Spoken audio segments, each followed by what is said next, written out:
Bom dia, jovens! Como é que vocês estão? Né? Deixa eu fixar aqui o comentário. Giovanni Moraes entrou, já vamos botar ele na conversa. Bom dia. Esfriou no Brasil, né? Tá chovendo muito no Nordeste, tá frio aqui no Centro-Oeste também. E aí, jovem, beleza?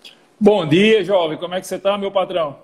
Tudo tranquilo. Estamos aí tocando a vida nessa quarentena. Falaram que o mundo vai acabar semana que vem. Por isso, não quero pagar meus boletos. Aqui até lá, para variar. Giovanni, você que é criminalista, deixa eu te contar uma história. Na última segunda-feira, ontem, né, o Conselho Federal da OAB aprovou uma súmula baseada na questão de que na Lava Jato, policiais teriam, a polícia teria grampeado os advogados de quem, meu Deus do céu? Foi o Intercept Brasil. Intercept Brasil. Advogados do Intercept Brasil, né, por uma temporada aí. E aí a OAB, discutindo o tema, publicou a seguinte súmula. Não, só uma coisa, Maurício. O Intercept Brasil divulgou que investigadores da Lava Jato grampearam o telefone de advogados do ex-presidente Lula para antecipar as estratégias de defesa. Isso, para antecipar as estratégias de defesa. E por conta disso, soltaram a seguinte súmula. É crime contra as prerrogativas da advocacia a violação ao sigilo telefônico, telemático, eletrônico de dados do advogado, mesmo que seu cliente seja alvo de interceptação de comunicações. No Estatuto da OAB, no artigo 7º, nós temos o inciso 2º, que fala do sigilo, né, na atividade da advocacia. Nós temos também o parágrafo 6º, né, que fala exatamente que caso um advogado esteja envolvido em crime,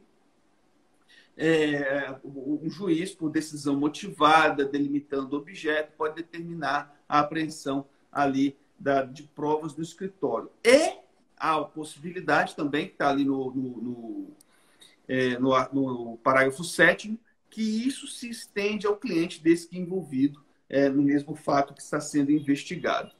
Mas aí eu te pergunto, crime, você usar o termo crime, não depende de se obedecer aí ao princípio da legalidade. Crime não é específico à tipologia penal que tem que passar pelo processo legislativo, o princípio da reserva legal e tudo. Não é isso. A OAB pode, por súmula, utilizar a nomenclatura ou a ideia de crime?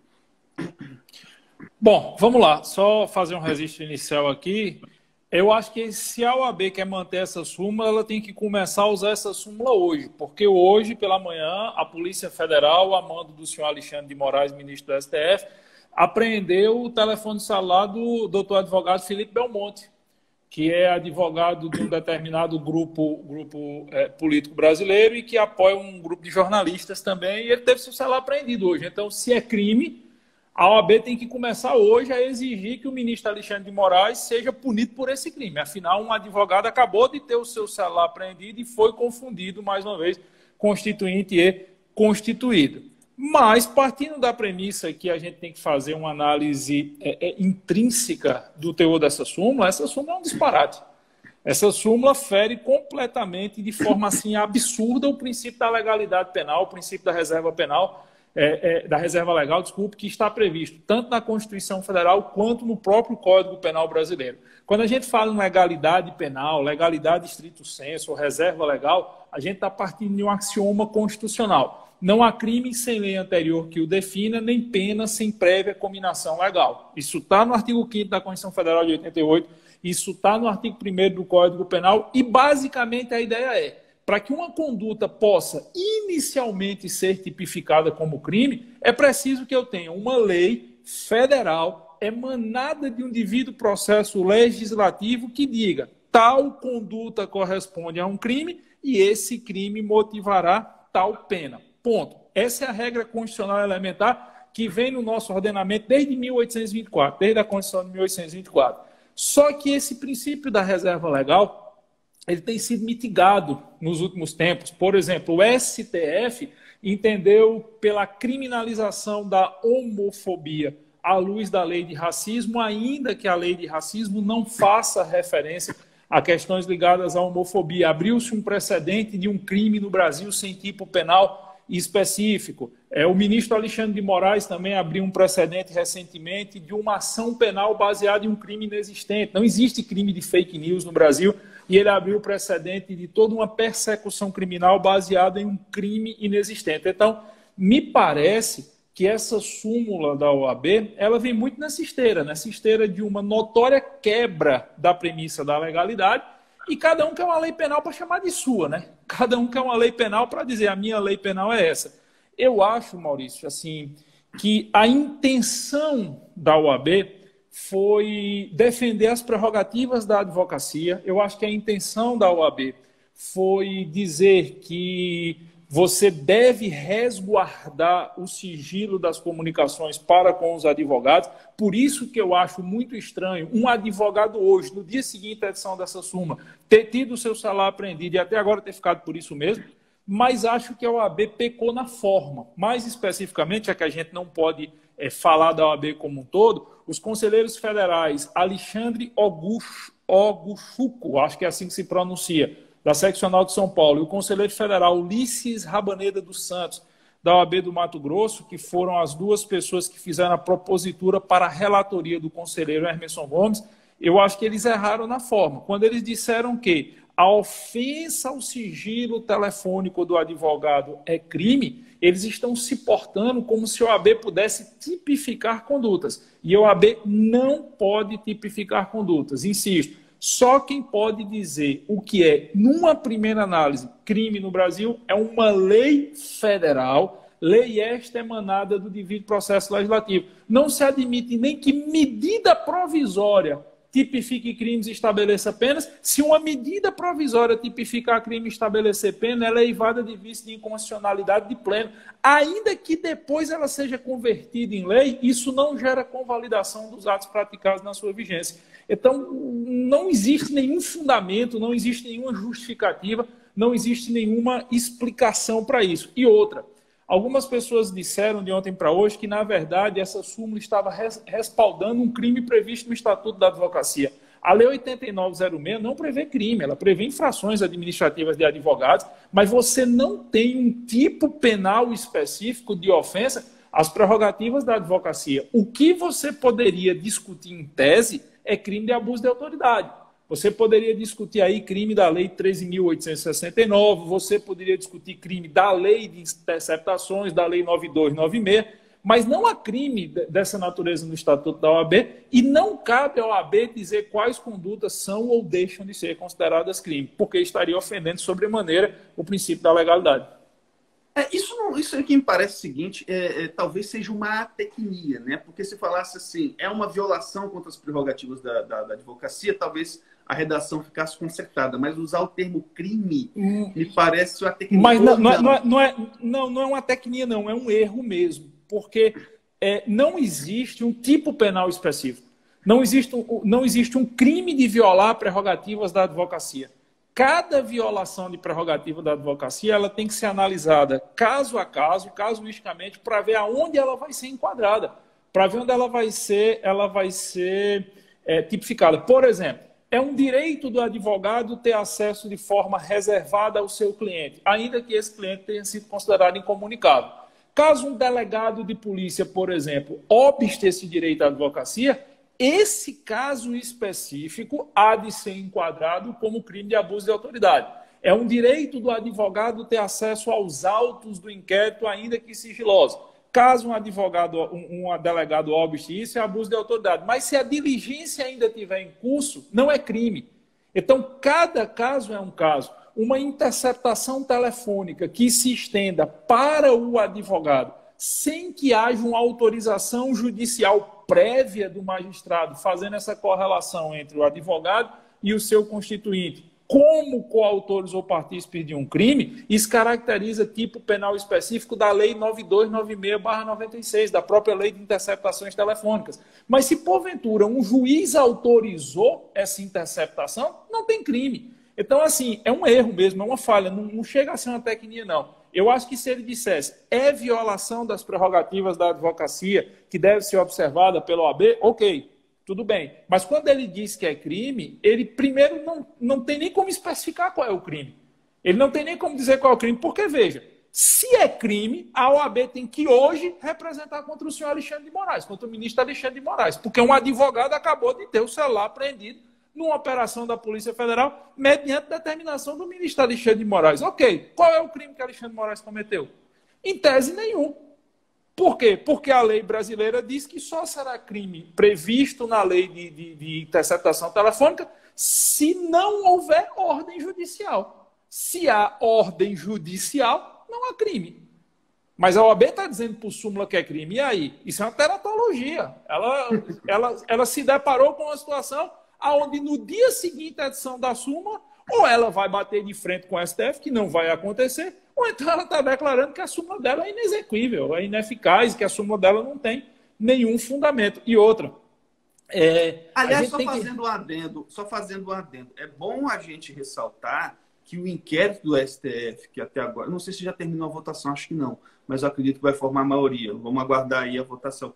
Mas, se eu não me engano, a OAB não questionou esse inquérito em momento algum, não é isso? Você lembra? Mas são dois inquéritos diferentes. O que suscitou a pressão do celular do advogado hoje é um segundo inquérito. É porque é o seguinte, não, esse é o segundo, eu estou falando do da fake news. O problema é que não se suscitou ainda a decisão final. Eu acho que vão deixar caducar, porque esse segundo inquérito tem o mesmo objeto do primeiro. Esse segundo inquérito é o inquérito da fake news 2.0. Eles perceberam que o objeto do primeiro inquérito, porque o objeto do primeiro inquérito é indefinido, e não existe inquérito com objeto indefinido. Aí eles fizeram um segundo inquérito com objeto definido, só que esqueceram que para você ter um inquérito você tem crime. E a OAB não se manifestou em nenhum dos dois. Não há posicionamento da OAB contra o STF. E assim, a bem da verdade não vai ter, né?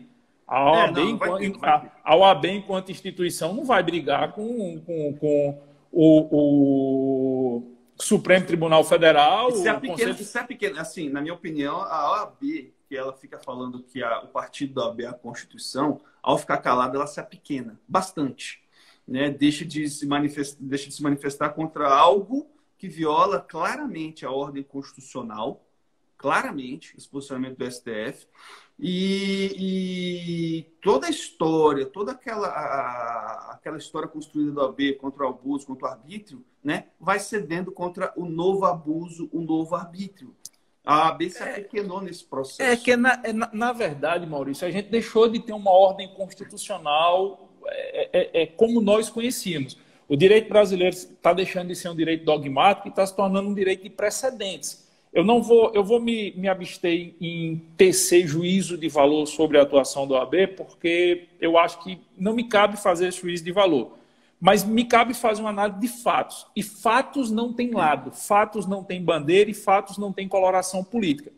É um fato que desde o início da pandemia, sobre o pretexto da pandemia, do estado de calamidade, do estado de emergência que o seja, uma série de premissas constitucionais elementares, que na verdade deveriam ser a nossa base, o nosso norte, não só o princípio da legalidade penal, mas uma série de premissas constitucionais que deveriam ser o norte, principalmente em momentos de crise, simplesmente foram relegados ao esquecimento. É como se você tivesse feito um sopesamento e tivesse dito, olha, a Constituição só é válida em momento de normalidade. Se não tem normalidade, a Constituição não é válida, vai valer o que entende os precedentes dos tribunais, principalmente do STF. O que os 11 ministros do STF achar razoável vale mais do que a Constituição. E isso é um fato. A OAB não disse nada. A OAB silenciou. E isso acabou criando um grande leviatã. Leviatã de quê? Desde inquéritos que ferem toda a lógica do sistema de justiça e do sistema acusatório penal e processual penal brasileiro, prolatado por um ministro do STF e respaldado pelos demais, porque na hora que um ministro daquele disser que o Alexandre de Moraes está errado, ele vai ter que dizer que o ministro Marco Aurélio está errado, ele vai ter que dizer que o... Me fugiu agora, o dono do IDP aí é... Gilmar Mendes. O ministro Gilmar Mendes. O ministro Gilmar Mendes diz, a gente precisa de um órgão para fiscalizar a internet para não postarem o que a gente não gosta. Só que ele chama isso de fake news. Então, desde do STF até o prefeito de uma cidade do interior do Pará, que chamou a polícia militar, que nem a ele está subordinado, e disse, se tiver alguém na rua a partir de 7 horas da noite, eu vou mandar prender, porque a prefeitura quer que todo mundo esteja dentro de casa 8 horas, 7 horas, 8 horas da noite. Então, da grande corte, da máxima corte constitucional, até a prefeitura da cidade do interior do Pará, a ordem constitucional foi subvertida, foi subjugada. E é um fato, a OAB não disse nada em relação a isso. A OAB aceita, por exemplo, que inquéritos inconstitucionais, ilegais sejam instaurados, que não se permita acesso a advogados aos autos. O ministro Alexandre de Moraes disse numa sexta-feira que os advogados dos investigados no inquérito já tinham tido acesso aos autos. Na terça-feira, ele marcou horário para os cabos da carga de um processo físico no gabinete dele. Na terça-feira seguinte, ele mentiu. Ele escancaradamente mentiu. E a OAB ficou calada, a OAB não disse nada. Cadê a prerrogativa do advogado sendo atendido aí? Como é que você vai exercer o munus de defesa do constituinte se você não tem acesso ao inquérito? Então, assim, isso é um fato. Se isso vai apequenar a OAB, se isso não vai apequenar a OAB, não me cabe fazer juízo de valor. Mas que nós estamos vivendo um momento de crise, e essa não vai ser nem a primeira, nem a última crise, nem a primeira, nem a última calamidade que o Brasil vai viver. E o precedente de que a ordem constitucional não vale, seja em respeito à legalidade, que é essa questão da súmula, seja em respeito a uma série de outros direitos, isso é um fato. Nós temos hoje um direito de precedentes. E falando especificamente do direito penal e do processo penal, se tudo que aconteceu nos últimos 3 meses for aplicado na prova da OAB, ou for aplicado em um concurso público, ou for para as cátedras universitárias, você não vai ter nenhum livro, nenhum código, nenhuma norma que possa ser consultado para o aluno. Nós vamos ter que basear única e exclusivamente no famoso argumento filo porque aquilo. Ou, no caso, STF, filo porque aquilo. O STF fez porque quis fazer. E nesse ponto é um fato, a OAB silenciou. A OAB silenciou mesmo, infelizmente. Mas você acha que o comportamento, digamos assim, o comportamento da OAB, não, do STF, está criando ondas que estão reverberando na estrutura jurídica, está contaminando? Nós estamos violando a Carta Magna aqui, nós estamos fazendo aquilo que nós queremos. Estados, municípios, entes da sociedade civil como a OAB estão relativizando a importância da Carta Magna e seguindo nessa mesma vontade, ou seja, a OAB é um péssimo influenciador para a estrutura estatal brasileira? Eu vou responder de uma outra forma, mais uma vez, para não ter um juízo de valor sobre a OAB, mas tratar de fatos. Entende-se que o STF é o grande intérprete e o grande guardião da Constituição. E é bom que se deixe claro uma coisa. O STF, enquanto instituição, não são os seus ministros. E o STF é o único órgão entre os 3 poderes constituídos da República, entre os poderes montesquianos. O STF é o único órgão que não tem um representante máximo. O presidente do STF, Dias Toffoli, ele não é a autoridade máxima do tribunal. A autoridade máxima do tribunal é o pleno, é o colegiado. São os 11 ministros. Dias Toffoli representa o pleno para poder exercer, conforme o regimento, o voto de Minerva. Mas a autoridade máxima do STF é o pleno. Então, o pleno do STF, a instituição STF, que deveria preservar as garantias e os direitos fundamentais, que deveria ser o guardião da Constituição, o STF que deveria ser aquela corte para decidir as lacunas constitucionais, as celeumas constitucionais, o STF está se portando como síndico de prédio. Por que o STF está se portando como síndico de prédio? Por exemplo, todo mundo que quer impugnar qualquer decisão do governo federal sabe que o caminho é procurar a Procuradoria-Geral da República. Mas vai lá no STF, entra com ação no STF, só para que o STF receba e mande para o PGR, pura e simplesmente porque isso vai virar notícia. Ao invés do STF rejeitar de pleno e dizer isso não cabe ser peticionado aqui, encaminha ao Procurador-Geral da República, não somos nós que vamos receber, os ministros do STF recebem. Então, ao invés de uma corte de garantias constitucionais, ao invés de uma corte de discussões de celeumas constitucionais, o STF virou balcão de lamúrias, o STF virou WhatsApp de condomínio, como a gente costuma brincar e dizer. O STF virou aquele órgão onde todo mundo que não concorda com alguma coisa leva diretamente ao STF, e o STF está achando bom esse protagonismo. Nós acabamos criando literalmente um Leviatã, nós acabamos criando literalmente um monstro. As pessoas antigamente falavam de ativismo judicial. Hoje a gente está falando de protagonismo judicial. Nós temos uma corte que não é eleita, Nós temos uma corte que representa a indicação de grupos políticos históricos que, ao longo do tempo, foram fazendo indicação. Por exemplo, Celso de Mello, o ministro Celso de Mello foi indicado pelo ex-presidente José Sarney.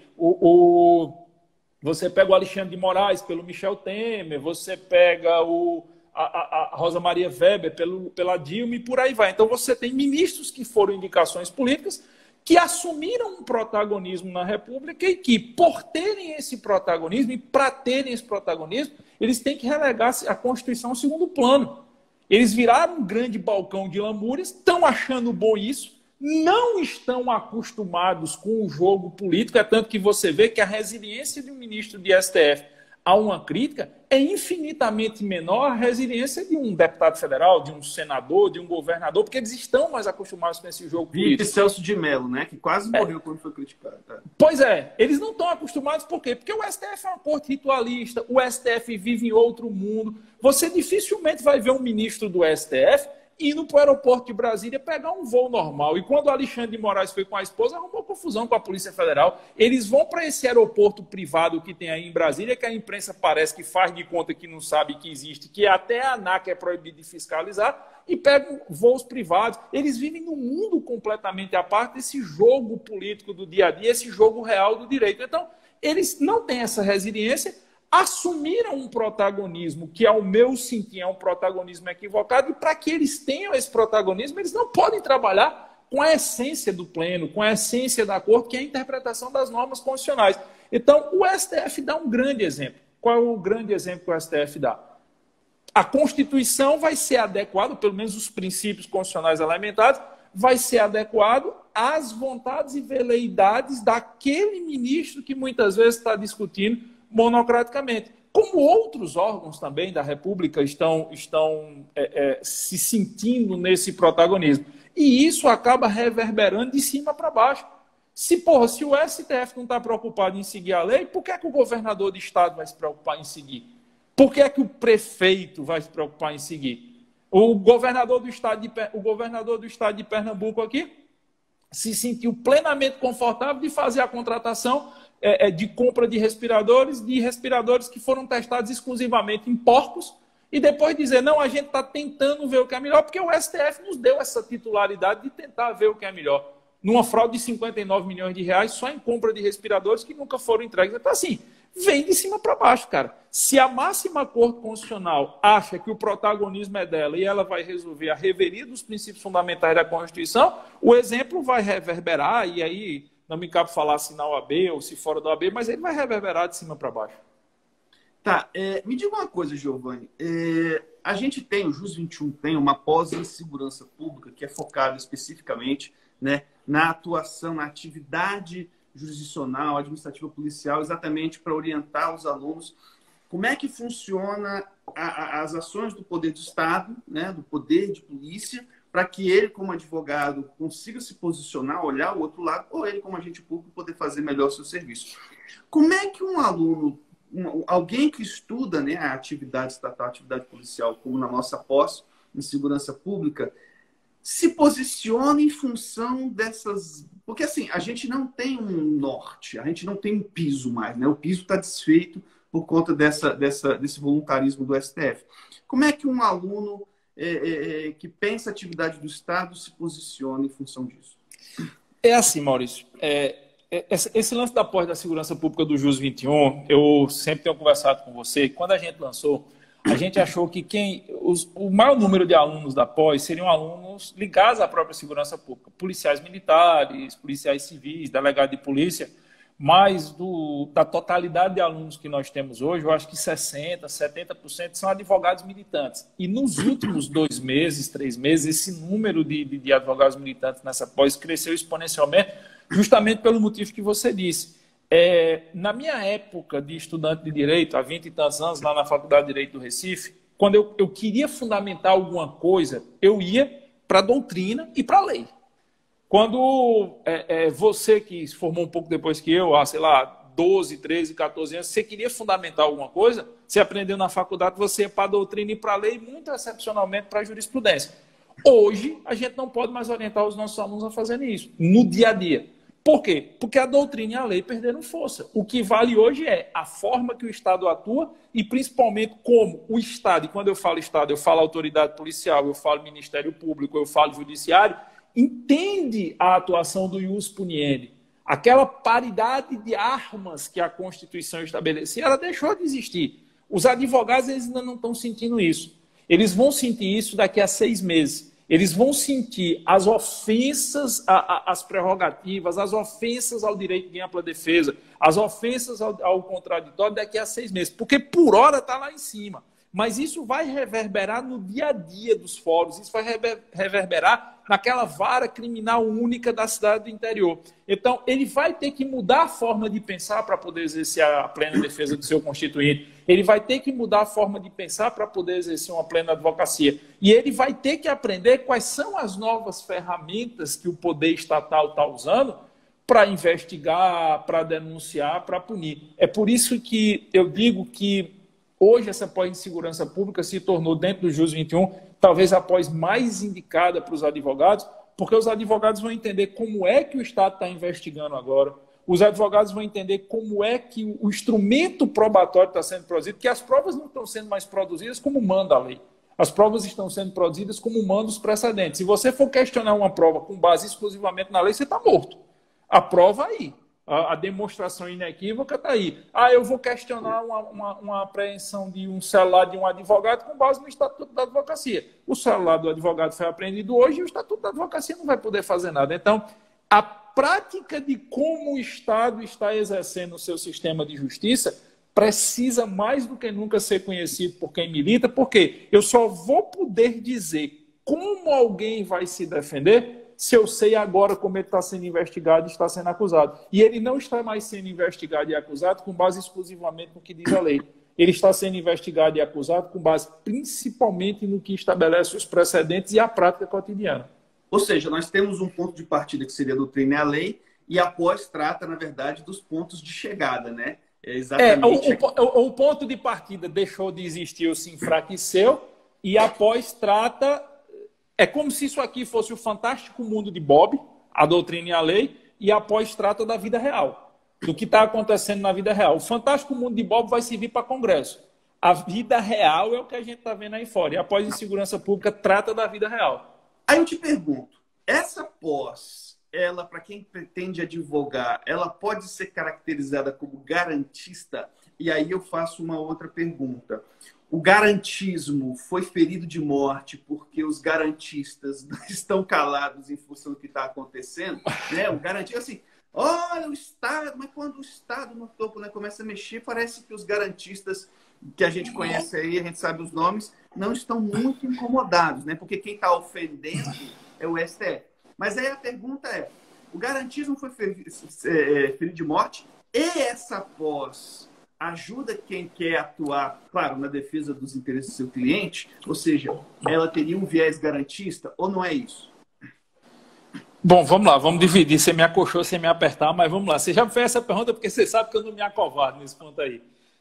Maurício, é o seguinte, o garantismo, eu venho há 20 anos dizendo que o garantismo é uma grande hipocrisia. Que as pessoas que defendem, muita gente que defende o garantismo hiperbólico monocular, eles estão defendendo apenas o garantismo para um lado. E tudo na vida que só defende um lado é hipócrita. Então, o garantismo ele não está ferido de morte, por quê? Não vale a pena, não é racional você ser garantista hoje e atacar o STF ou se posicionar. 99% das pessoas que até o ano passado estavam bradando os discursos garantistas porque o Estado tem que ser tolhido, o abolicionismo penal é a coisa certa, viva Zaffaroni, viva as ideias que acham que o direito penal não deve intervir, que as pessoas precisam ser protegidas do arbítrio estatal, que escrevem livros, fazem lives, palestras em congresso sobre isso, estão caladas. Por que é que estão calados? Porque se eles tiverem que se manifestar agora sobre isso, eles não terão mais suas obras citadas pelo STF, vão vender menos livros. Se eles tiverem que se manifestar sobre isso, eles não serão para muitos eventos. Se no evento são instituições públicas e instituições públicas que ainda têm um viés muito ligado à defesa apenas de um lado e outro. Quem está levando porrada é um grupo político que sempre pregou contra o garantismo. Quem está levando porrada agora são pessoas que sempre disseram, meu irmão, o garantismo que só olha o lado do meliante está errado. Porque, veja, esse garantismo que justificou, por exemplo, a soltura de um criminoso recentemente, o cara era assassino e estuprador, ele foi solto porque tinha pressão alta, podia pegar a Covid, o garantismo defendeu a sua soltura. Esse cara foi para a rua, estuprou e matou um jovem de 18 anos. O garantismo vai dizer o quê para a família dessa menina? Nada. Porra nenhuma, porque ele só olha para um lado. Então, o garantismo ele não está ferido de morte porque ele vai voltar. Garantismo é moda. Garantismo é bonito. Garantismo faz parte da ideologia do mundo, do universo de formação acadêmica. O garantismo é business? O garantismo é business e é conveniente. É muito legal você ser garantista, porque você vai estar falando o discurso que as graduações de direito mantêm há 20 anos. Você vai estar falando um discurso que é fácil de ser ouvido, é bonito de ser ouvido. O problema é que na hora que a gente precisa do garantismo, na hora que efetivamente o garantismo é necessário para defender o cidadão comum, o garantismo não aparece.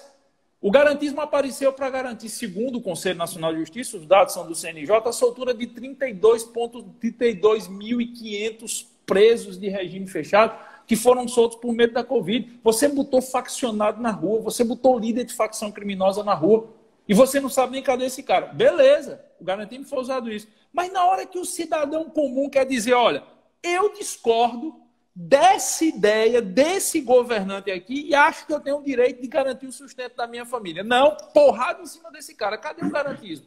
Então, o garantismo, ele simplesmente silenciou.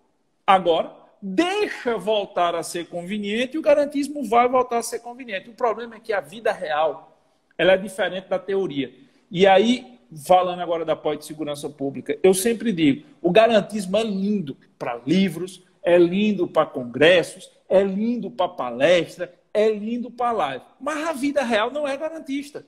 Na vida real, e hoje nós estamos vendo isso mais do que nunca, o Estado impõe seu arbítrio. O Estado no sentido de ente estatal. A polícia vai chegar e vai agir da forma que pode, o Ministério Público vai entrar com ânimos lascando em cima do réu, a aparelhagem judiciária vai fazer de tudo para dificultar o máximo possível quando for do interesse do Estado em punir a defesa daquele réu. Então, o que a pós de segurança pública mostra é a vida real. Como é que a interceptação telefônica acontece? Ah, não, é porque a interceptação telefônica na lei, bicho, esquece.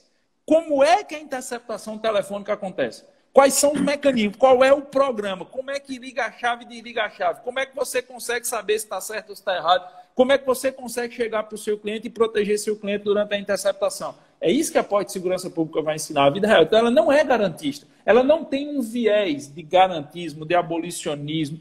Ela não tem esse viés. E eu digo muito isso para os professores da pós. Bicho, dê a prática. Dê o dia a dia. Mostre o caminho das pedras. Diga qual é o passo, o primeiro, o segundo. Se isso é garantismo, se isso é abolicionismo, se isso é intervencionismo, o objetivo da pós de segurança pública não é discutir isso, não é discutir tese.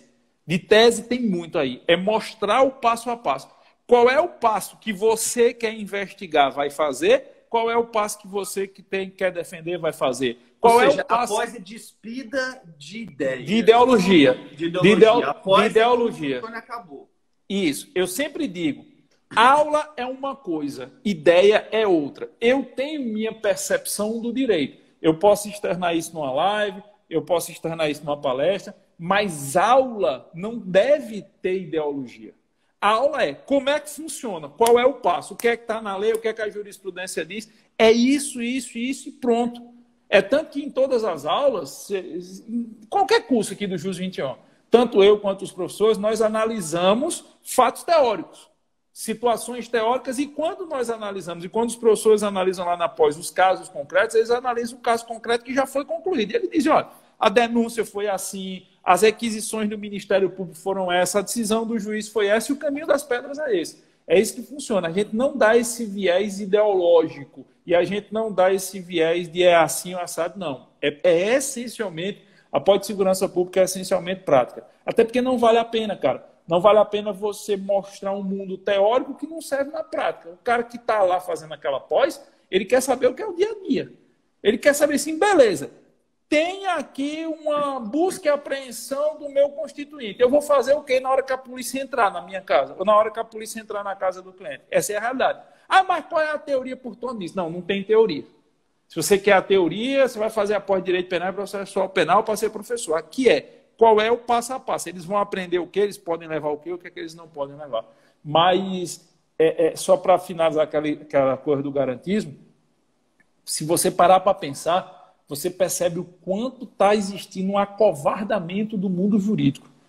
Ou uma conivência, ou ainda uma conveniência, a depender de quem quer que seja. Porque eu fico pensando, se 1% disso tivesse sendo feito contra, por exemplo, se o que está sendo feito contra alguns jornalistas hoje tivesse sendo feito contra outros jornalistas, se esse silêncio do mundo garantista se manteria. O Noblar ontem fez uma postagem que, ao meu sentir, ele incorreu num crime. E aí, quando ele foi questionado do fato de estar cometendo o crime, o mundo da imprensa brasileira foi em defesa do Noblar. O Alan não fez nada de errado e sofreu uma busca e apreensão na casa dele hoje, e a imprensa está dizendo que a busca e apreensão está certa. Então, o garantismo está cada vez mais claro que ele é monocular, que ele olha para uma conveniência. Ele olha para o establishment, né? Ele olha para o establishment, ele olha para o que é conveniente. E o que é conveniente nem sempre é o que é jurídico. E assim, o direito ele não pode ser o direito das conveniências. Porque na hora que eu silencio, eu aplaudo o direito da conveniência contrário ao meu inimigo, eu não vou ter a mínima moral quando a conveniência for contrária a mim. Eu não vou ter a mínima moral. É como diz, tem uma parábola que é citada pelo Clausewitz, lá no livro dele, da Guerra, que ele diz o seguinte, o homem que morava na região de fronteira, ele percebeu o exército avançar sobre a casa do desafeto dele, e ele achou aquilo legal, porque a casa do desafeto dele ficava do outro lado da fronteira, e o que foi incendiado foi a coberta do desafeto dele. Só que os soldados não se deram por satisfeitos e resolveram que a casa dele, mesmo estando do lado de dentro da fronteira protegida, deveria servir de abrigo para os soldados. E aí ele viu a família dele ser expulsa e ficar ao frio e ao relento. E ele bradava, cadê a justiça, cadê a justiça? E os vizinhos que estavam mais ao recuo dele disseram, como assim que justiça? Nós aplaudimos a casa primeiro incendiada e vamos aplaudir a coberta do soldado. Só que agora a coberta do soldado representava a dor da família daquele que primeiro tinha aplaudido a destruição do vizinho. Então, um direito de conveniência é um direito que se volta contra você. Se você defende legalidade, você tem que defender a legalidade penal, esteja ela a favor ou contra os seus interesses. Porque senão você não defende instituto jurídico, você não defende balizamento jurídico, você defende simplesmente conveniências. E as conveniências são como nuvens. As nuvens hoje podem estar favoráveis, amanhã podem estar contrárias. E se a minha conveniência hoje é uma, amanhã pode não ser. E aí o direito vai para o espaço, né? O Brasil já é um país que tem um histórico de não respeitar muito as normas. E agora, com os institutos indo para o espaço... Ou como disse o Hemingway, né? A gente só se importa com as injustiças quando são abatidos por ela. O problema é que você começa assim, e já vem de longa data, e qualquer um é alvo. Até o establishment. Qualquer um é alvo. Entendeu? Um governo, uma mídia, porque se você não coloca freio no início, a coisa vai se agigantando. E nós estamos discutindo exatamente isso, né? O agigantamento. O simples fato da OAB, por exemplo, dizer que o objeto da investigação é ultrapassar, chegar na figura do advogado, se configura crime, na verdade, isso aí é para assustar. Porque a OAB não tem a menor competência para falar isso. Ou seja, os freios estão desaparecendo, aí a gente está vivendo um direito difuso, e que o problema não é nem ser difuso, o problema é ele ser perigoso. E também uma coisa, voltando aí para essa questão da súmula, eu estava lendo aqui na notícia, eu vou ler a notícia do Conju, tá? Essa informação quem deu foi o Conju, está lá em conju.com.br.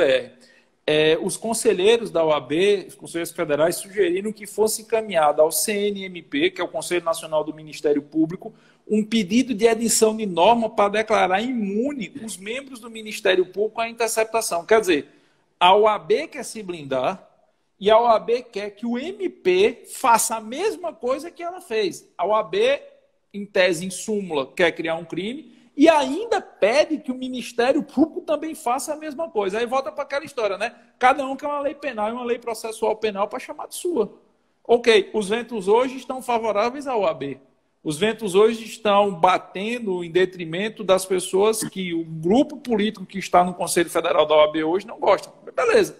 Mas será que isso não vai mudar? E quando os ventos estiverem batendo contra a OAB? E quando, por exemplo, você tiver aí, espero que não aconteça nunca, mas um movimento franco de exasperação das prerrogativas, principalmente da advocacia criminal, já existe uma tendência nefasta, ruim, abominável, de criminalizar a advocacia criminal. O homem comum ele não consegue desassociar o constituinte do constituído, o que é absurdo.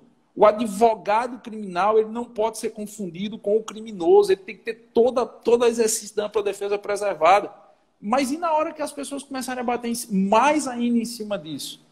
Será que o mundo vai silenciar também? Ah, não, agora vamos reclamar porque está doendo do lado de cá? É complicado. Pois bem, então era isso, né? Estamos vivendo aí tempos sinistros, vamos ver como é que as coisas vão se desenrolar, porque a gente não sabe o que vai acontecer amanhã, né? A gente antigamente tinha certa previsibilidade, mas todo dia é uma aventura, uma emoção nova e a gente vai tentando sobreviver a isso. Como a gente fala para estudantes, Maurício, seu público é um pouco muito grande de estudantes, eu vou falar uma coisa aqui que talvez não seja muito aprazível de ouvir, mas é a realidade. Assim, o que o cara que está se formando agora, o cara que está no 10º período, está se formando agora, está desesperado para fazer a prova da OAB, não sabe nem quando vai ser a primeira fase de novo. O que ele estudou em Direito Penal e Processo Penal em 5 anos, se esse estado de anormalidade jurídica se mantiver, não vale de nada. Esqueça o que você aprendeu durante 5 anos, porque se esses precedentes se mantiverem inalterados, eu lhe digo, tudo que eu ensino há 23 anos deixou de ter valor. A gente vai ter que mudar, vai ter que ensinar um novo processo penal, um novo sistema de justiça. Por exemplo, tudo que eu ensino de produção de provas para as turmas de segunda fase da OAB aqui do JUS 21, não vale. Para essa segunda fase vai valer, porque a prova está sendo postergada. Mas, assim, em tese, se a OAB for cobrar o que o STF entende, ela não pode cobrar o que está na lei. E aí ela vai ter que permitir que para uma segunda fase o galera leve a repositório de súmula. Porque se o cara levar só o vadimeco, eu vou ter um dispositivo da lei que é o oposto do que entende o STF e do que o STF tem praticado, e a OAB vai ter que dizer na próxima segunda fase, vai valer a lei ou vai valer a jurisprudência? Porque até agora ela usava como gabarito lei e jurisprudência. Só que agora, em muitos pontos, a jurisprudência é diametralmente contrária à lei. A OAB vai ter que se posicionar para a próxima segunda fase. O que acontece, na verdade, o que se estuda para exame de ordem não é exatamente a realidade, né? Que vocês vão levar para a prática. E isso existe uma coisa, preparação para exame de ordem, que é uma coisa específica, e exame de ordem a gente sabe que ele é mais legalista, se bem que a segunda fase, isso é uma coisa que a gente tem conversado muito, Giovanni, a segunda fase, ela é essencialmente jurisprudencial. Eu me lembro, inclusive, que a gente estava analisando a prova do 30º exame, quando ela acabou, e todas as questões, né, as 4 questões mais a peça, todas as questões mais a peça, foram jurisprudência e a equipe do JUS 21 acertou tudo. Por quê? Porque está antenado no que o STJ e o STF decide ali por 2 a 4 meses atrás. É mais ou menos isso. Né? Até agora, desde que houve aquela mudança, aquele reboot do 11º exame, aquele famoso problema do 11º exame da OAB, a FGV, pelo menos em penal e processo penal, ela vem fazendo o seguinte, para evitar celeuma, ela pega, vamos imaginar que a prova, essa não conta porque foi adiada, postergada, mas vamos supor, a prova da segunda fase vai ser em dezembro. Então, historicamente, a FGV pega as decisões de STJ e de STF, que são ali de junho, julho, e usa para fazer a prova. E quando alguém questiona qualquer coisa, o que é que ele diz? Está aqui, é posicionamento do STJ e do STF. É tanto que você não tem, nas últimas provas, você não tem problema com penal e processo penal. Sempre tem aquele pessoal questionando, tal, mas quando você diz, você não tem uma anulação de questão, você não tem uma mudança de gabarito. Por quê? Porque é sempre os precedentes. Só que, assim, os precedentes, eles ainda seguiam a regra normativa, era uma interpretação da lei. Agora, os precedentes estão indo em contra a regra normativa. Então, acredito eu que a preparação tem que ser feita para a prova de segunda fase com base na jurisprudência e não mais na lei, diferentemente da primeira fase. A primeira fase é letra de lei, penal, processo penal, é letra de lei, é fria, letra de lei fria. Precisa de uma preparação mais acurada aí com quem está ligado nas mudanças, e o Giovanni vive de estudar a mudança aí, tanto para pós em segurança pública como segunda fase de OAB, ou também para quem quer ser delegado, né, Giovanni? Porque como é que, aliás, falando em delegado, só passando aqui, a preparação para os concursos policiais, a gente sabe que vamos ter aí concursos policiais, apesar da crise econômica, está numa situação aí que não tem como postergar mais. Nas provas para a polícia, né, Delta, que é delegado, e Alfa, que é agente, a jurisprudência pesa tanto também? Como é que é a diferença? Aí já é um pouquinho diferente. Só fazendo um adendo, eu venho dizendo já há um bom tempo que esses próximos 18 meses a gente vai ter concurso para a polícia e para a saúde, certo? Como o JUS 21 não prepara para a saúde, eu não falo de saúde, a gente fala de direito, então eu vou dizer, nós vamos ter concurso para a polícia. Esqueça concurso para MP, para Defensoria Pública, para magistratura, isso não vai ter. Os concursos vão ser para a polícia porque não tem como segurar. Eu estimo, Maurício, que até dezembro do ano que vem a gente tenha, entre concursos federais e estaduais, algo em torno de 40 mil vagas para as carreiras policiais, botando aí PF, PRF, pelo menos uns 12 estados da federação obrigatoriamente vão ter que fazer concurso para delegado de polícia, para agente, para investigador, para perito, que se tornou insustentável. E agora, com a pandemia, se tornou mais insustentável ainda o funcionamento das polícias civis sem concurso. E aí a preparação é uma preparação diferenciada. Por quê? Por exemplo, um concurso para delegado. Um concurso para delegado ele tem obrigatoriamente duas fases. A fase pré-ambular e a fase discursiva. Na fase pré-ambular, o cara tem que saber muita doutrina. Isso é fato. A doutrina clássica, Nelson Gria, Magalhães Noronha, ele tem que ter uma boa base principiológica do direito. É tanto que quando eu vou falar sobre homicídio, eu primeiro dou aula de medicina legal para poder falar de homicídio. Quando eu vou falar sobre crimes contra a honra, eu tenho que dar primeiro uma aula de filosofia do direito, eu tenho que falar de Bob, eu tenho que falar de Hans Kelsen, eu tenho que falar de Foucault. Então, isso é diferente. É diferente de uma preparação para o exame de ordem. Ele, para a primeira fase, ele tem que ser bom em doutrina, ele tem que ser bom na lei. E para a segunda fase de delegado, ele tem que ser bom em jurisprudência. Ou ele conhece jurisprudência a fundo, ou ele está morto. E como normalmente as fases se somam, elas são eliminatórias entre si, a preparação tem que ser uma preparação diferenciada. E assim, o nível de análise de questões de delegado e de questões de agente subiu muito nos últimos anos. Os concursos mais difíceis hoje são os concursos para a polícia. E quando eles voltarem a acontecer, por exemplo, suspenderam do Paraná agora, mas o Paraná não tem como não fazer concurso segundo semestre, Alagoas, São Paulo, Rio de Janeiro, Paraíba, por aí vai, por mais quebrado que alguns estados estejam, eles têm que fazer concurso. E aí, quando eles voltarem, o nível geral é por natureza. E agora vai ser mais alto, porque todo mundo estava estudando para juiz, para defensoria pública, para Ministério Público, vai correr para fazer concurso para delegado, até que esses outros concursos voltem. Então, assim, no projeto Delta, aqui do JUS 21 e no projeto Alfa, a gente já pegava pesado. E agora está pegando mais pesado ainda. Mas isso tem um lado bom. Aquelas pílulas mágicas de soluções. Estude fazendo 40 questões por dia que você vira delegado de polícia. Está morto. Está morto. Quem vai passar em concurso para a polícia é quem sentar a bunda na cadeira, assistir aula, fazer questão, fazer simulado, seguir mentoria, seguir os cronogramas bonitinho. É um projeto que hoje, quem quer passar em concurso público, se for investir, tem que investir para delegado ou para agente. Pronto. Só eu vi que o Wilson disse que o concurso da Polícia Civil do Paraná está suspenso. Está suspenso. Está suspenso mesmo, né, Giovanni? Tá sobrestado, né? Está sobrestado. É porque suspenso é quando você tem uma cláusula que depende da solução para ver se o concurso vai continuar ou não. Ele está sobrestado, o concurso é íntegro, está valendo, mas está só esperando porque estava com uma dificuldade, a mesma dificuldade da OAB. Vai fazer prova onde? Vai fazer prova como? Vai fazer prova com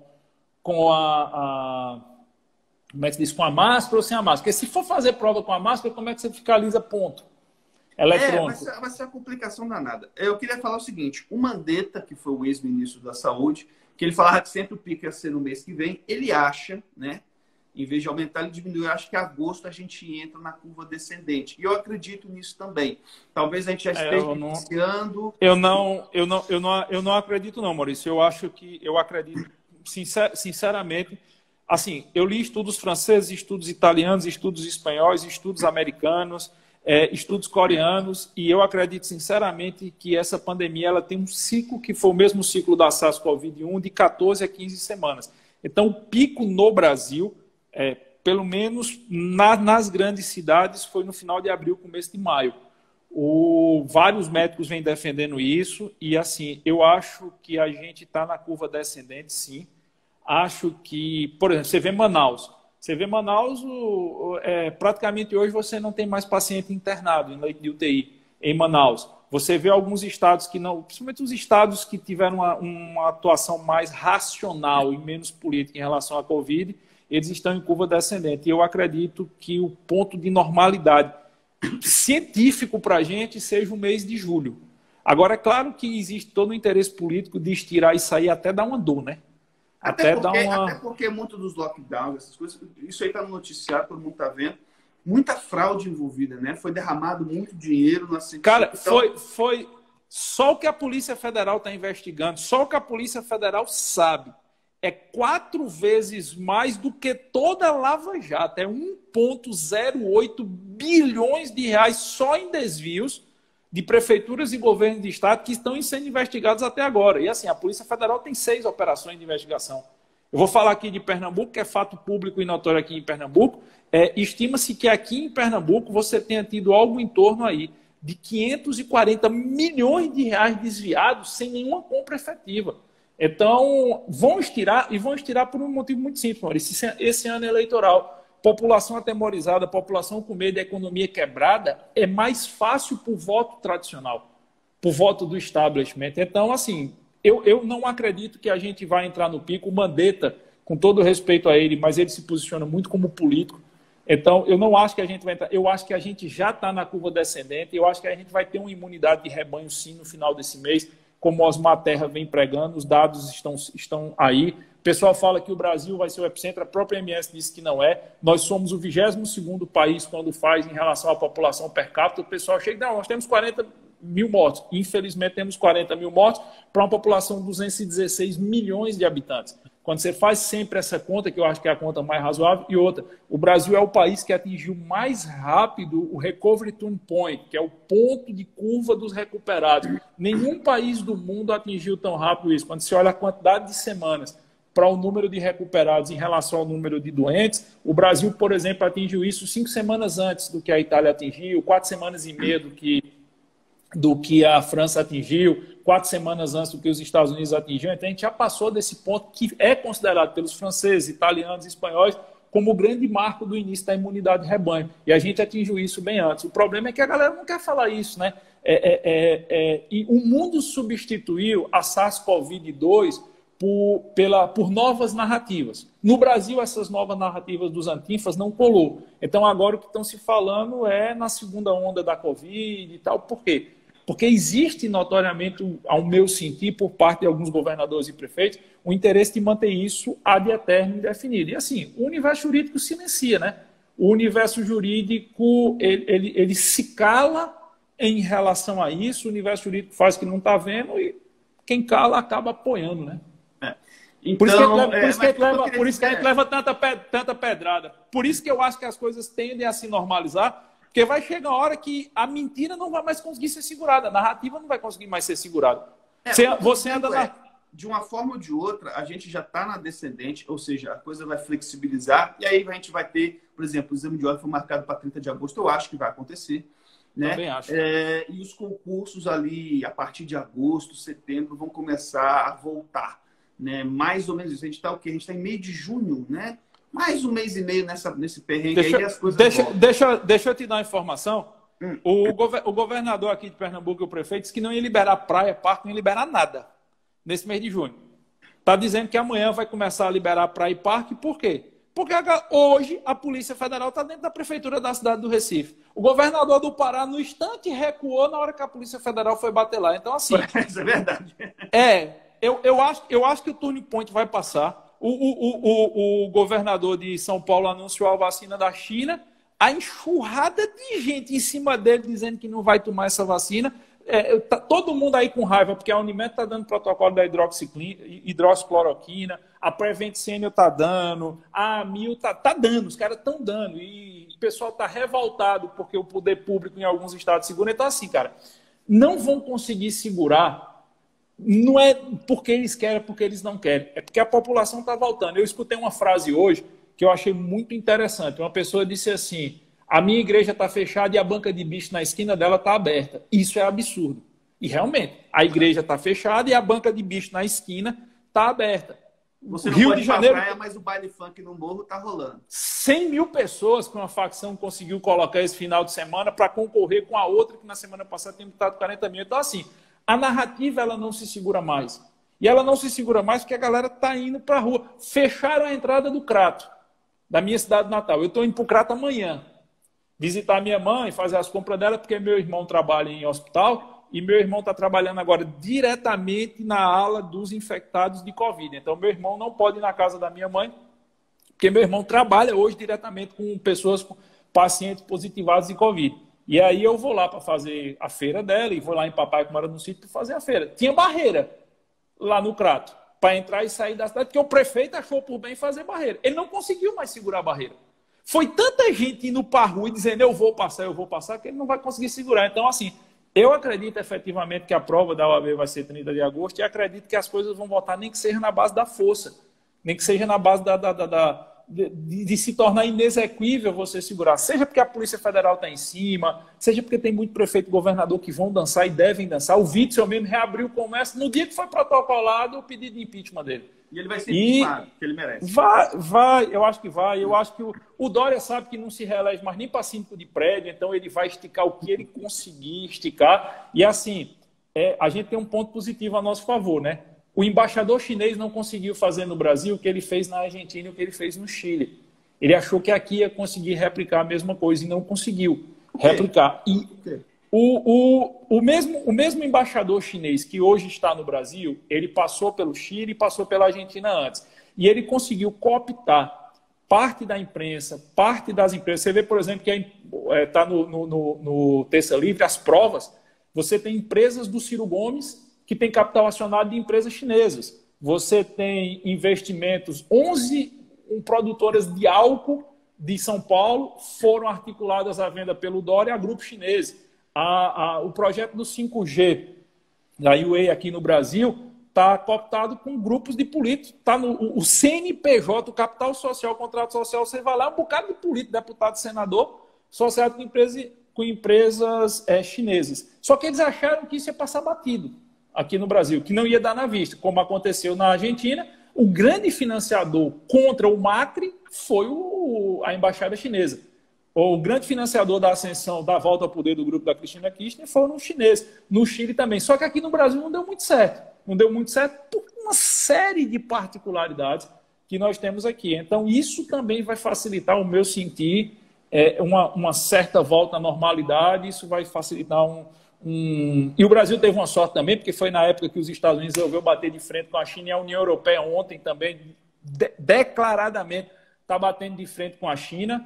O Japão, semana passada, resolveu bater de frente com a China. Os Estados Unidos anunciaram ontem 3,4 trilhões de dólares para empresas que tirarem as suas aplicações da China e trouxeram de volta para os Estados Unidos. A BOG vai fazer, a Embraer brasileira, que tem capital negociado na Bolsa de Nova York, vai voltar a atuar aqui dentro do Brasil, tirar a sua planta de produção de parte dos componentes de aviônica do MB-195 da China. Então, assim, o Brasil teve essa sorte. O projeto de cooptação não funcionou muito aqui, e o Brasil teve a sorte de vir num momento onde o mundo resolveu reagir ao expansionismo chinês. Então, eu acho que no segundo semestre a gente tende a voltar à normalidade, pela necessidade, pela quebra da narrativa, e aí volta o AB, volta concurso, a vida volta ao normal. Deus quiser, volta ao normal, porque a gente está precisando do normal, né? A gente já percebeu que esse negócio de feriado com muito tempo de duração não serve, atrapalha a vida de todo mundo. PLGG, valeu. Obrigado aí, galera. Ó, fica ligado. Maurício, você falou da pós-segurança pública, como é que faço? Manda mensagem para mim, manda mensagem para Giovanni. Enfim, que a gente orienta vocês direitinho sobre esses cursos. Vamos estudar, porque, né, a pandemia já está começando a encontrar seu horizonte. Em breve, as coisas vão voltar ao normal e vocês precisam estudar para poder, enfim, passar naquilo que vocês querem passar. Beleza? A live vai ficar salva. Qualquer coisa, é só mandar mensagem. Valeu, Giovanni. Valeu, Valeu, galera. abraço. Valeu.